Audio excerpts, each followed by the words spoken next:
Baik, pada video kita kali ini kita akan membahas mengenai inheritance atau pewarisan, salah satu konsep OOP di Java. Apa yang akan kita bahas pada video ini? Yang akan kita bahas pada video ini adalah inheritance, pendahuluan mengenai inheritance. Kemudian kita akan membahas superclass dan subclass. Apa itu superclass dan subclass? Bagaimana hubungan keduanya? Kemudian kita akan membahas access modifier protected. Selama ini kita menggunakan private dan public. Kita akan membahas itu protected. Kemudian kita akan membahas keyword super. Bagaimana penggunaan super, apa itu penggunaan keyword super. Kemudian yang terakhir kita akan membahas mengenai overriding.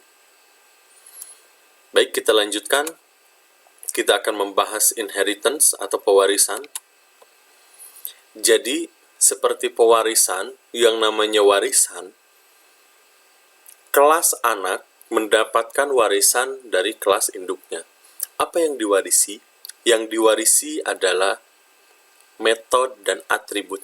Sifat-sifat dari kelas induknya. Itu yang diwarisi oleh kelas anak. Nah, apa kata kunci yang digunakan? Kata kunci yang digunakan adalah extends. Lalu, bagaimana gambar diagram kelas? Seperti ini. Simbolnya menggunakan panah segitiga yang tidak diarsir. Di mana child class itu akan merujuk kepada parent class atau kelas induknya. Lalu ada berapa tipe itu inheritance? Inheritance itu ada dua tipe. Yang pertama adalah single inheritance. Single inheritance itu kelas anaknya atau child class itu mewarisi hanya dari satu parent class saja. Sedangkan multiple inheritance, kelas child itu bisa mewarisi dari banyak kelas parent.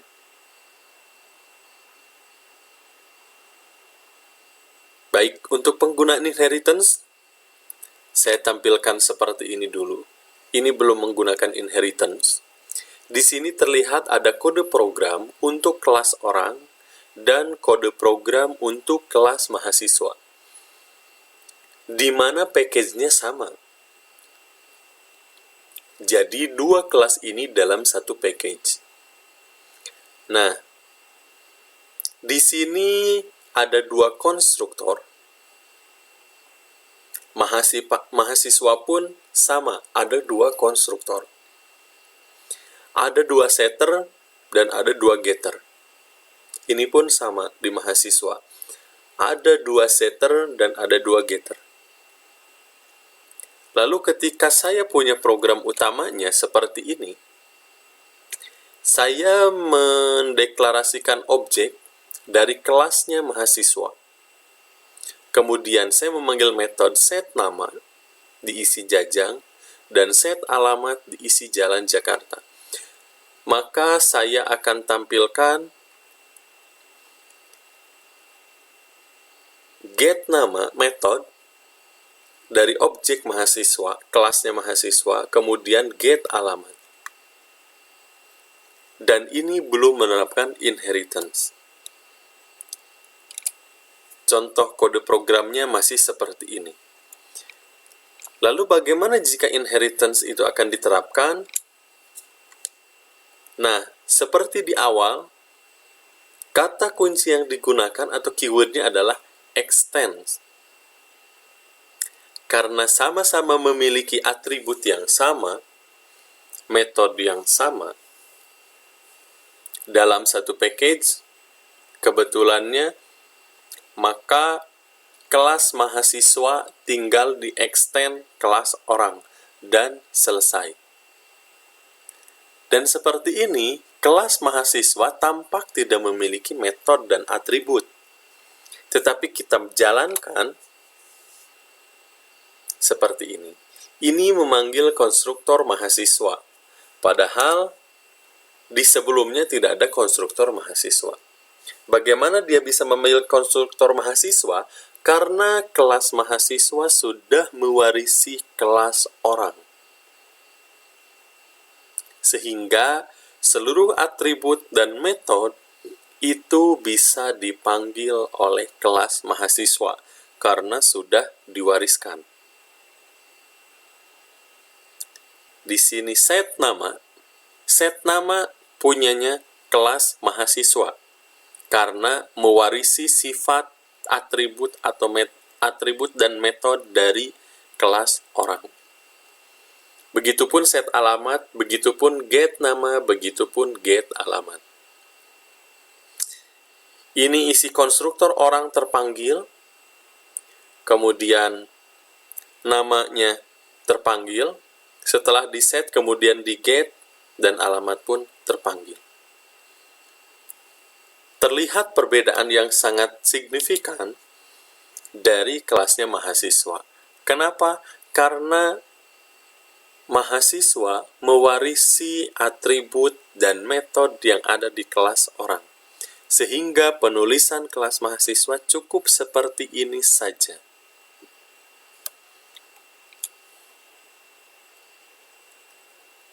Selanjutnya, kita akan membahas apa itu superkelas dan subkelas.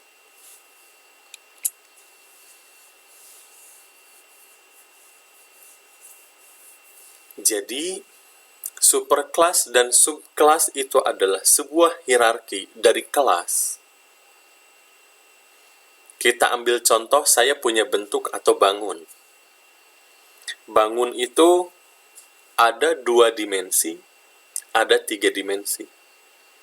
Kalau 2 dimensi, bangun itu dia punya lingkaran, ada persegi, ada segitiga. Sedangkan untuk yang 3 dimensi, itu ada bola, ada kubus, ada balok.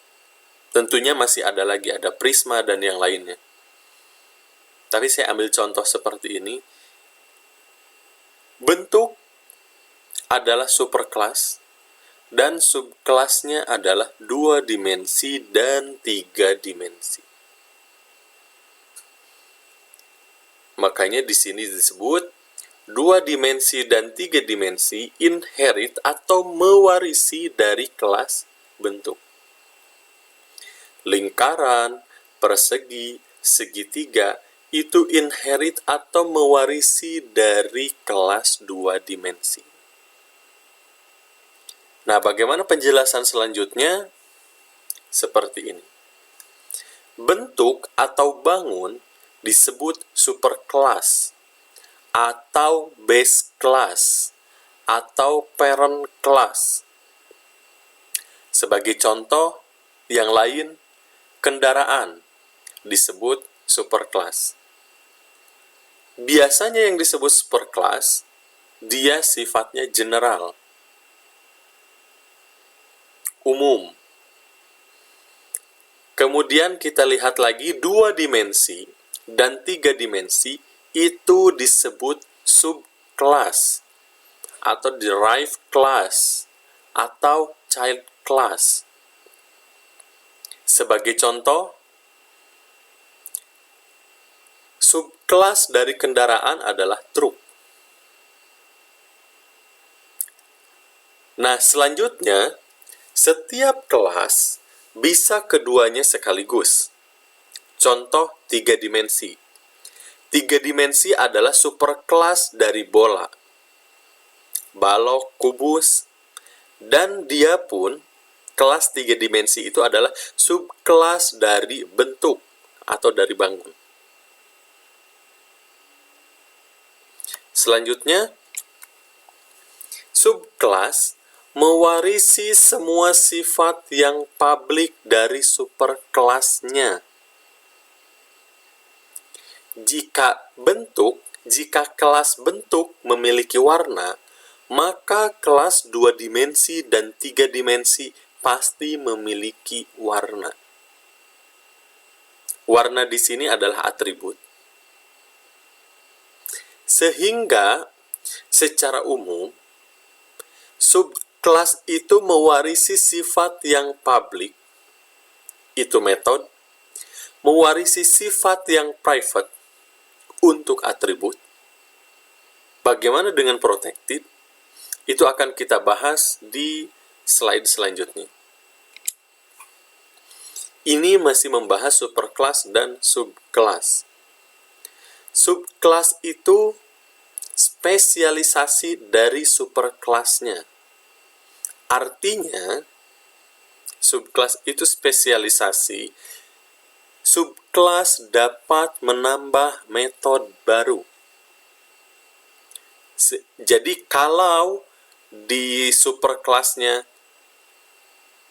hanya ada 2 metode, tetapi subclass bisa menambahkan metode baru, dan itu hanya berlaku pada subclass saja, atau metodenya yang belum ada di superclassnya.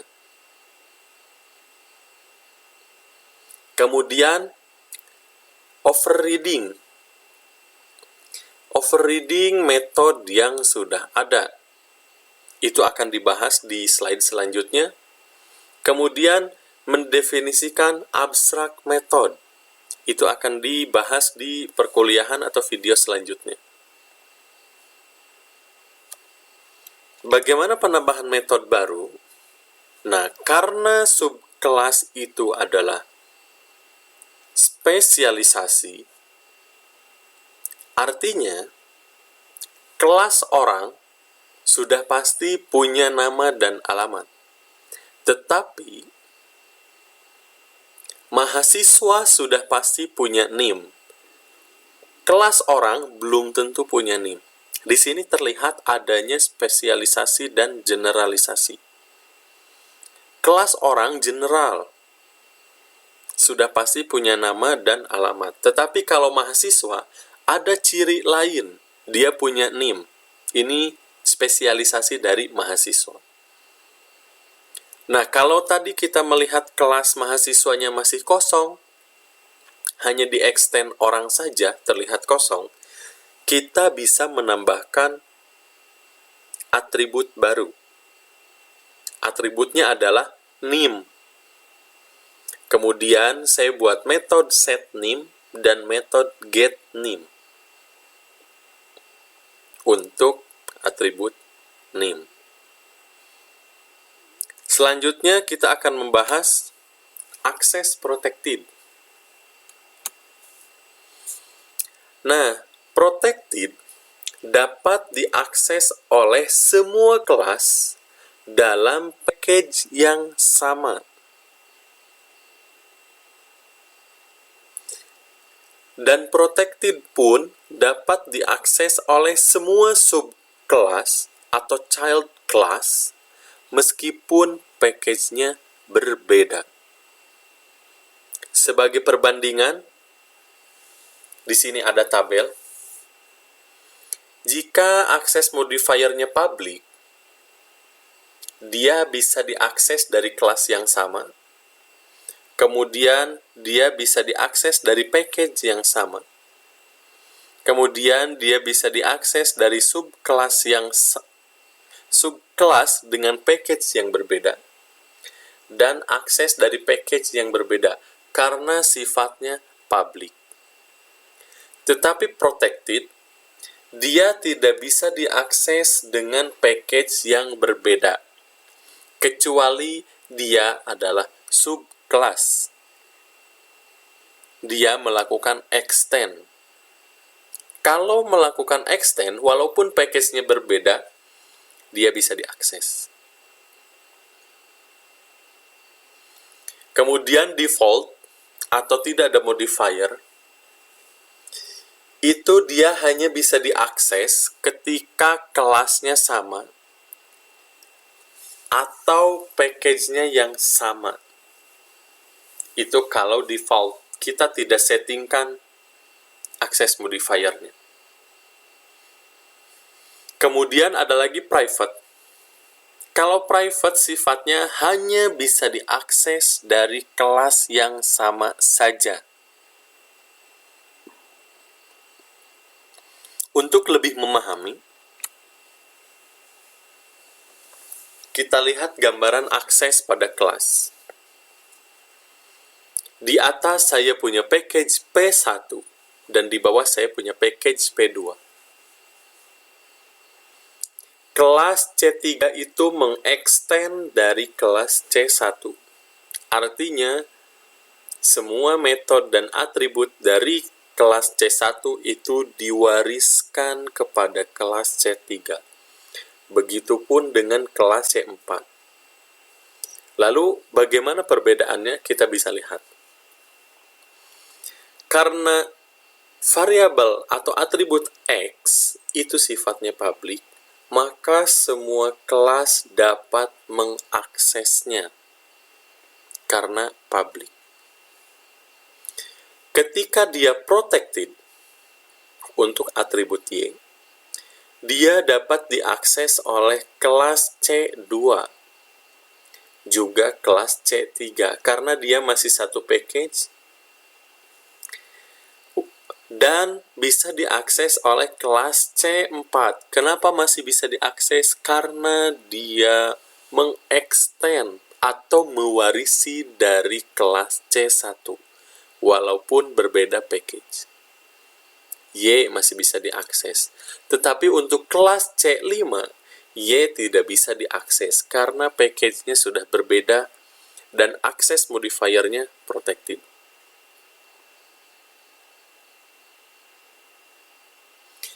Kemudian di sini tidak ada access modifier atau default. Kalau default, dia hanya bisa diakses oleh package yang sama. Kita lihat, default itu boleh diakses dari kelas yang sama dan dapat diakses dari package yang sama. Sehingga atribut Z itu hanya bisa diakses oleh kelas C2 dan kelas C3 saja, karena package-nya sama. Ketika package-nya berbeda, dan dia secara default, atau tidak disettingkan akses modifiernya, maka dia tidak bisa diakses oleh package P2. Selanjutnya adalah private integer U. Atribut U bersifat private. Karena dia bersifat private, maka dia tidak bisa diakses oleh kelas C2 karena private. Aturan dari private itu dia hanya bisa diakses dari kelas yang sama. Sehingga di kelas lain pun, walaupun sudah mewarisi dari kelas C1, atribut U tidak dapat diakses oleh kelas lain, kecuali kelas dirinya sendiri. Selanjutnya, saya punya metode, namanya metode, dia akses modifiernya protected, maka dia dapat dipanggil oleh kelas C2 dan kelas C3, karena masih dalam satu package yang sama. Dan C3 adalah child class dari C1. C4 dapat memanggil metode karena sifatnya protected, karena dia sudah mewarisi atribut dan metode yang ada di P1, walaupun package-nya berbeda. Sedangkan untuk kelas C5, karena berbeda package dan akses modifiernya protected, itu tidak bisa diakses metode.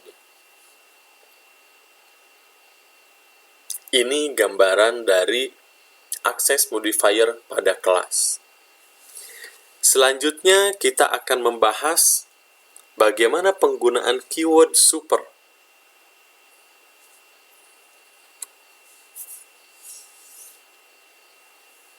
Keyword super digunakan untuk mengacu super kelas dari suatu kelas.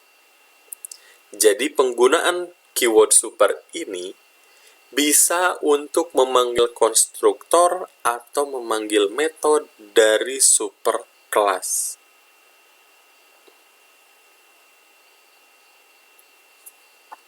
Bagaimana memanggilnya? Konstruktor itu digunakan untuk membangun instance dari kelas. Sintaks untuk memanggil konstruktor dari superkelas adalah super ketika konstruktornya tidak memiliki parameter, atau super parameternya apa? Kalau memang konstruktornya memiliki parameter. Untuk lebih jelasnya bisa kita lihat slide selanjutnya. Ini adalah kelas orang, dan ini adalah kelas mahasiswa yang sudah mewarisi kelas orang. Kita bisa lihat di sini ada konstruktor orang tanpa parameter dan konstruktor orang dengan parameter. Jadi ketika saya membuat konstruktor mahasiswa, kemudian saya tuliskan super saja, maka dia memanggil konstruktor dari superkelas yang tidak ada parameter. Artinya settingannya akan dipanggil ke sini, ke konstruktor mahasiswa. Begitupun dengan konstruktor orang yang ada parameter. Konstruktor orang yang ada parameter, ini ada nama dan alamat, itu bisa dipanggil menggunakan keyword super. Nama dan alamat. Artinya nama akan di-assign ke string nama dan alamat akan di-assign ke string alamat.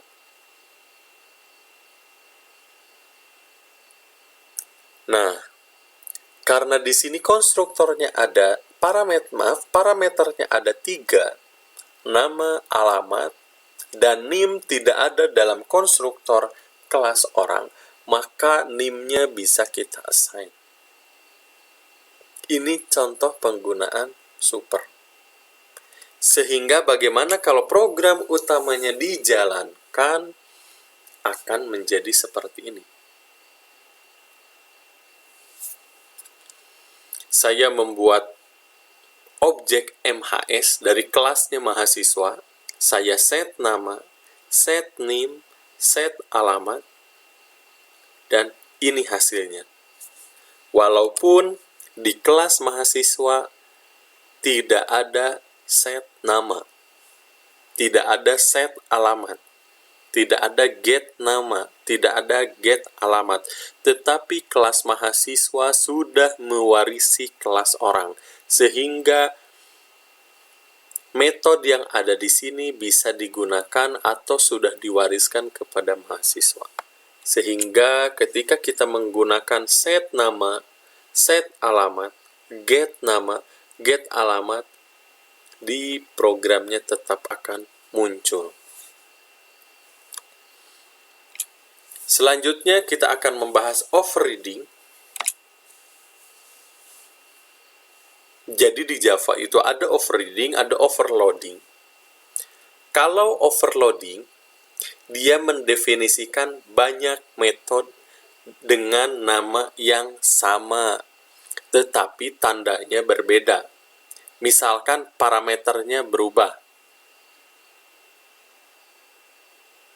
Kita ambil contoh, kalau parameter luas, itu adalah integer luas. Tetapi kalau overloading, itu integer bisa diganti dengan double. Itu overloading. Tetapi kalau overriding, memberikan implementasi yang baru dengan nama metode yang sama. Kalau overloading, tandanya yang berbeda. Misalkan dari metode sebelumnya tipenya adalah double, tetapi kita ganti menjadi integer di kelas child-nya, itu disebut overloading. Kalau overriding, metodenya sama, tetapi ada implementasi yang baru. Kita bisa lihat contohnya di sini.